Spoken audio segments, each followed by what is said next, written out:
"Where is that useless good-for-nothing girl?" she shouted. Her mother's voice echoed in the house as she snuck out to sit in the gazebo. This was an everyday thing in her family, at least until she finally moved to her own apartment. In fact, she grew up like this, with her mother seeing her as nothing less than a fat, lazy blob.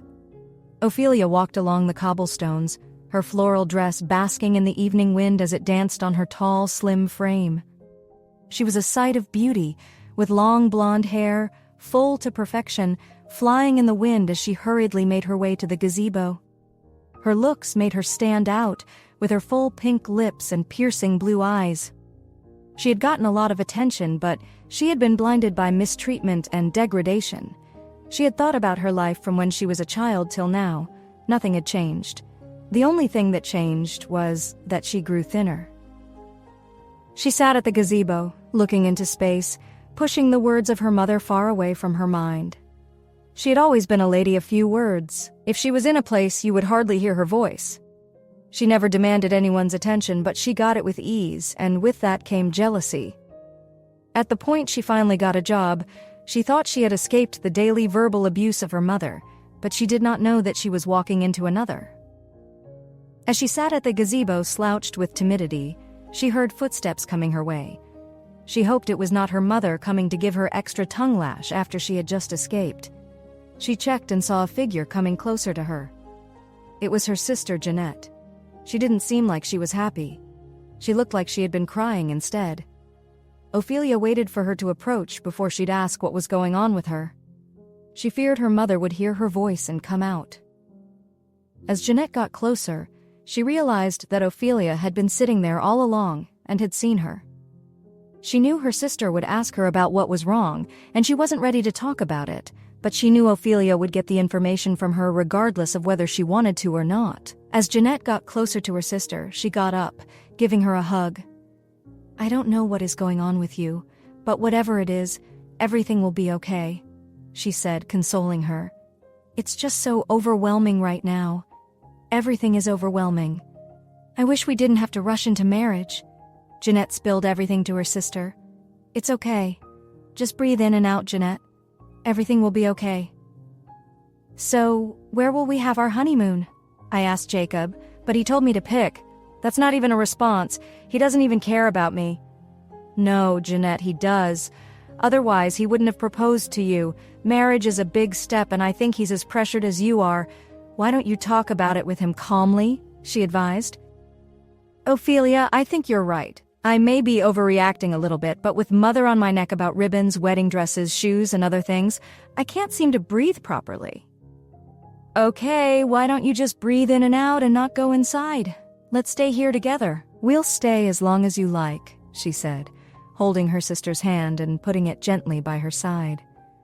They both looked into space and were enjoying each other's company in silence when they heard footsteps coming their way. "I'm sorry. I think I may have pulled her this way," Jeanette whispered apologetically.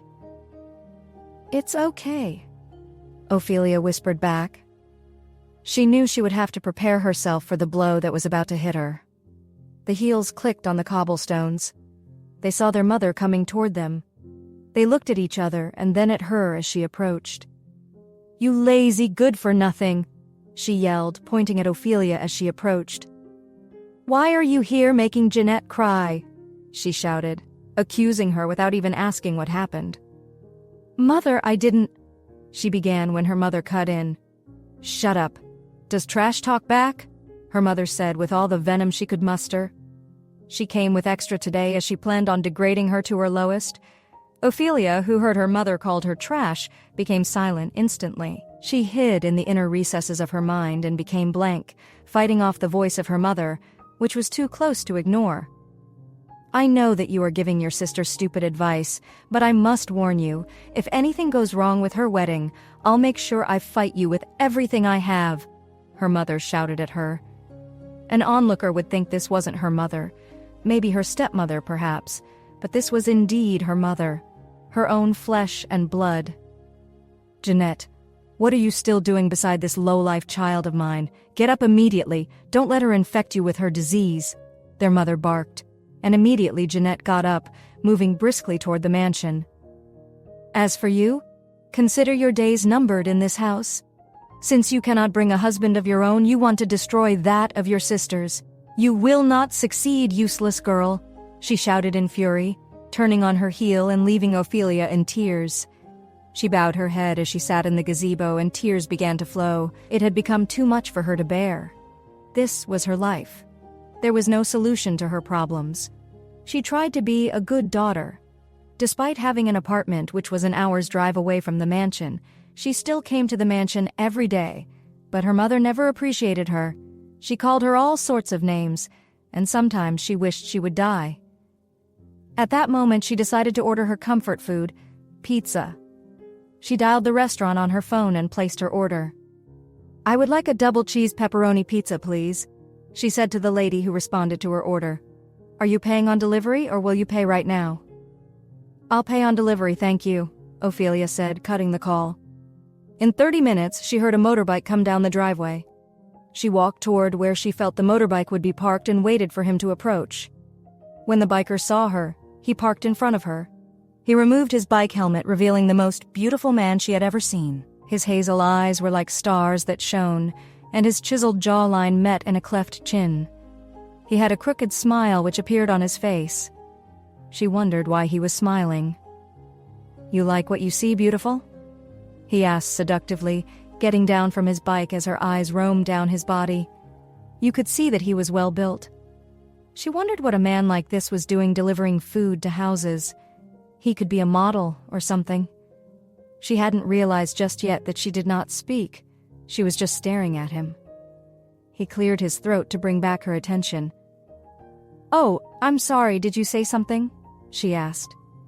"Here's your order, madam," he said as he stretched out his hand, handing over the package to her. On his wrist, tattoos were revealed, hidden by the black leather jacket. She wondered what those drawings were. Looking at him, he screamed danger, more like the men in the books that she read. Her tummy twisted as she struggled to find the words to say. "Thank you," she said, finally finding her words, as he gave her his crooked smile that showed off perfect pearly white teeth. Did he go to the dentist regularly, she wondered? She turned immediately so he wouldn't feel like he had an effect on her, walking back to the gazebo. "Oh, hello, lady. You forgot your paper napkin," he called out to her. She halted in her tracks, turning back to get the napkin from him. When she tried to take it, he put it behind his back. "You didn't tell me what your name is," he said, searching her face. "You don't need to know my name. Now give me my paper napkin," she yelled at him. "I guess I won't give it to you then," he said with finality, getting on his bike and riding off. She was so angry that she stomped her foot on the ground. "Jerk!" she shouted at him as he rode off. "Who does that guy think he is? I'm sure he thinks he's hot. Nonsense. I hate men like that. They feel they can get their way however they like."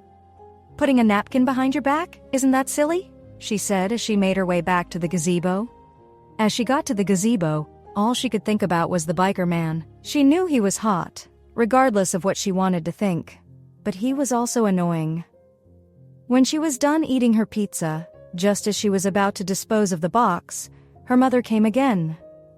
"Oh, I know that's what you like to do, and that's how come you're growing fat every day.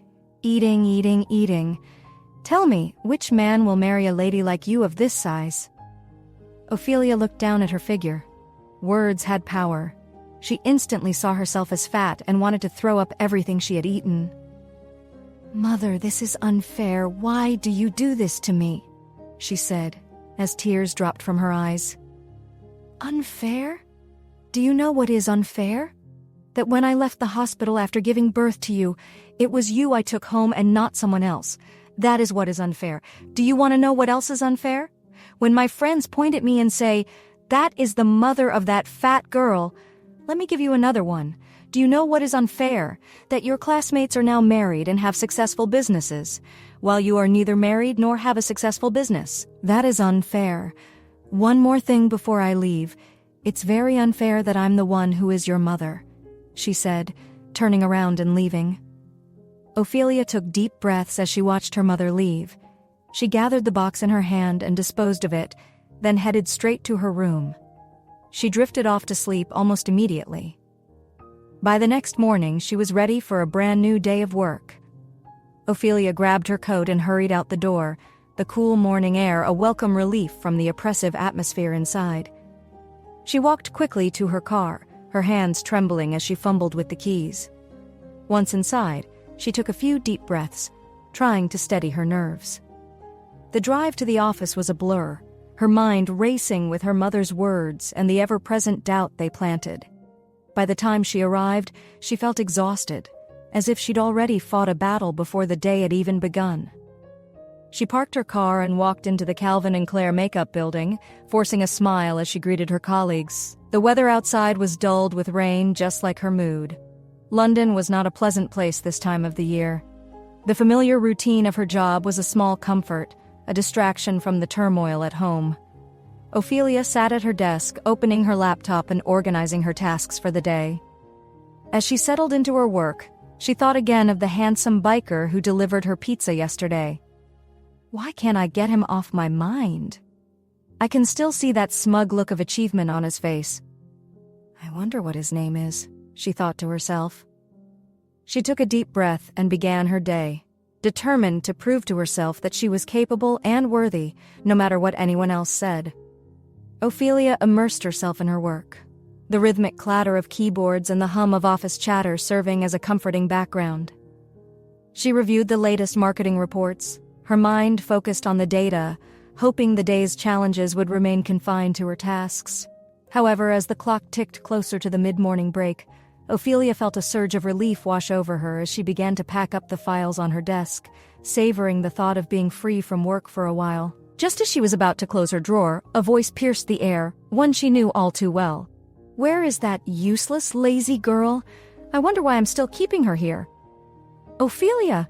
Her heart stopped. She turned slowly, the blood draining from her face.